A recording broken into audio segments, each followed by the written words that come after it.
Hi there, I'm Kim from Crafty Roo Designs, and today I've been asked by the lovely guys here at Hochanda to come and show you a few hints and tips using our stamps and polyplates. So what I thought we would first do is create a Brusho spray. So if we look at this card I've got in front of me here, you can see we've got this lovely mist spray, and then we've done some stamping using Brusho, and it just creates a lovely colour on colour background. So let's show you first how to create that lovely spray.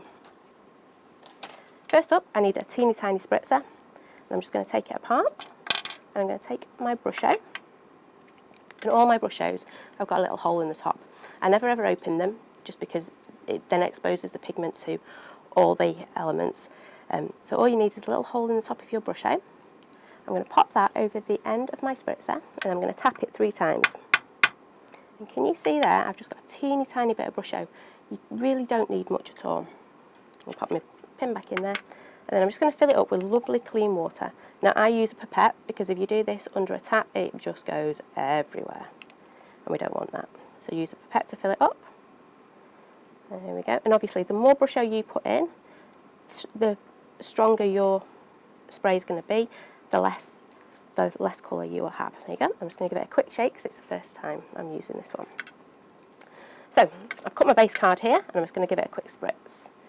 I'm just going to pump it a few times to get it to come through.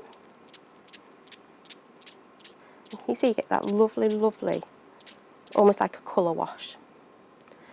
And because this is my background colour, I'm just going to knock it back a little bit using some kitchen roll.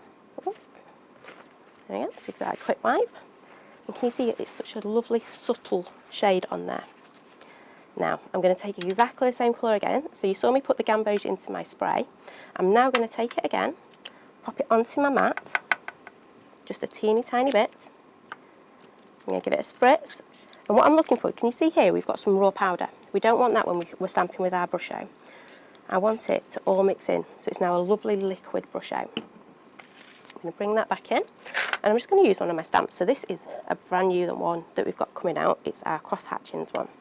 And I'm just going to pop it in. Now, if I just pop that in there like that, I'm going to bring in a scrap piece of card and stamp it, you are going to get, you see this big blodge in the middle, splodge, right? But there's a way to not get that. So what we do is when we put our stamp into our Brusho mix, we actually walk it out. And what this is doing is that it's distributing that Brusho across the whole of your stamp. And then we're just going to stamp like we normally would. So there we go. And can you see that lovely vibrant colour you get from your Brushos? And it looks completely different to the spritzed Brusho we've got in the background. There we go. And you just build up your colour as much as you want. We'll pop another one in there. See, get that lovely effect. And what you'll find as well, because your Brusho is a mixture of colour, you'll get different tones within your stamping as well.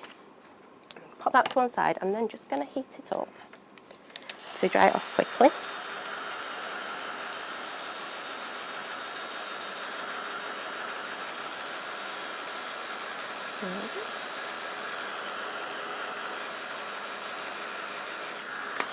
I'm going to turn my card over, and this should stop it bending a little bit. There we go. Right. So can you see now we've got those lovely different shades of Brusho on there. So next we're going to pop a polyplate on. So this is our hexagon polyplate that's new, and I'm just going to start loading him up. So I'm going to use oxides this time for my polyplates. There you go, and I'm just lining them up for you there. So I'm going to start off with my palest one, which is tea dye. I'm going to move on to seedless preserves, and then I'm going to use aged mahogany. So tea dye all over. And when I stamp, when I put my ink onto my polyplate, if I do this, can you see you get a square, and you're missing that centre of your ink pad. So what's actually easy to do is you pop it on and just give it a little twist. And by doing that, you're just covering more of your polyplate a lot more quickly. Yep. You also get a bit of a squidging noise if you've got a juicy ink pad. So there's that one. I'm now going to pop on another colour. Now, I can't just take my ink pad. Like if I was using distress inks, I would just take my ink pad, onto that one. But if I do that with my Distress Oxides, they will contaminate each other. So I'm just going to grab my brayer, I'm just going to move that out of my way. Okay. I'm just going to pull on some colour. You'll notice I'm going all different ways with my brayer as well. And I'm just going to roll this over my poly plate, so just like that. Okay. And I'm not going to go back and re-ink it. If I do that, I'm going to put all that lovely tea dye we had first back onto my seedless preserve. So there you go, and I've just cleaned off my brayer. I'm going to bring this one back in, and I'm going to pop him down. I'm just going to press him down now. I'm going to give it a really good rub, just to make sure that ink's transferred. Now, if you're not sure if your ink's transferred, the easier way to do it is to just slip it off your table, put your finger behind, and give it a rub from this side.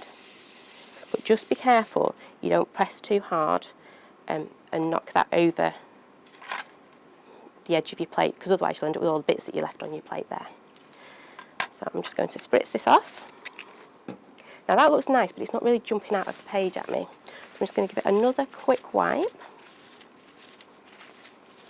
And I want to add a bit of a frame now, so I'm going to do that again using my aged mahogany.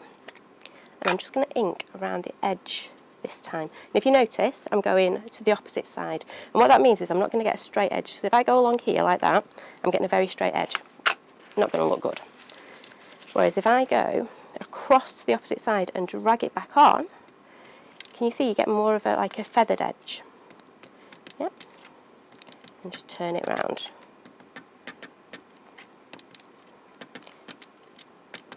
There we go. Now this is where the tricky part comes. I've got to try and line it back up.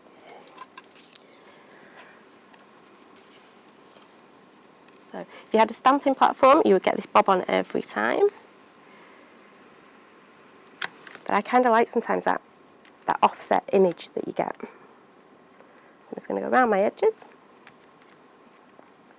And if you notice, I'm now concentrating just on the edge that I've inked up. So there's no point pressing where I've not put any ink down. Then flip it off. There we go. And it gives you that wonderful little border. I'm just going to wipe my poly plate and pop it to one side.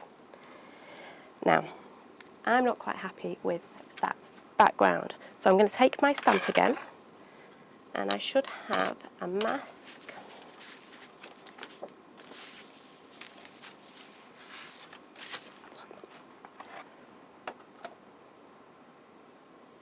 I've lost my mask.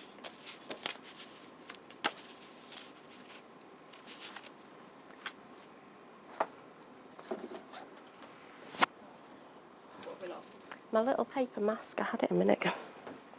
See, this is why I don't do re-recording.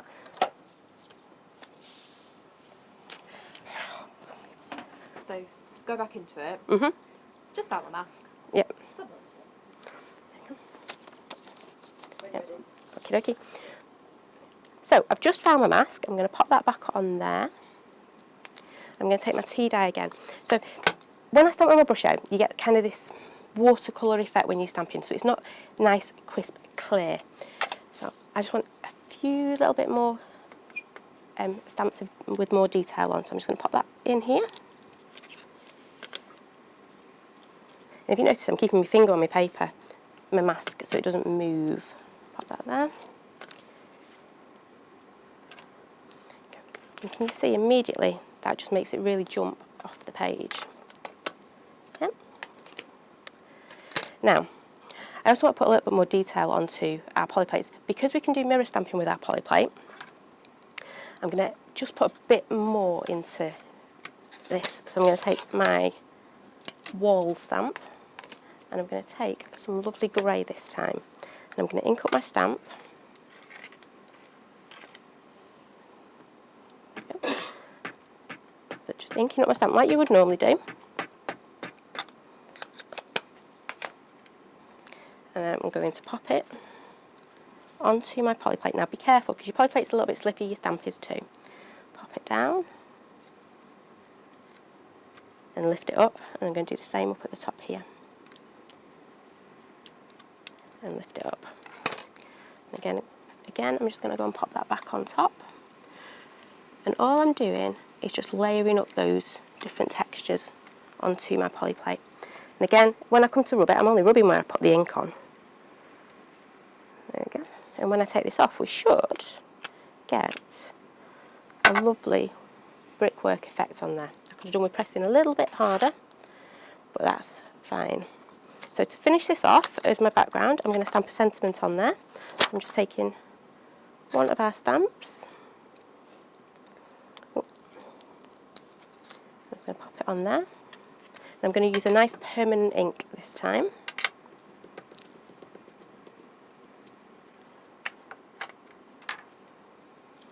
I'm just going to stamp it in this bottom corner. So I'm going to pop it down. And then I'm going to press. Now, when I'm stamping, if you press the corners, the middle of your stamp's going to pop up. Whereas if you just keep pressing all over, it helps transfer that ink, but it also means that you're getting a nice equal pressure. And you'll notice as well, I like to rub the back of my stamps. I think that helps. Just lift that up. There we go. Get a lovely background. Now, to finish it off, I have just taken a couple of flowers.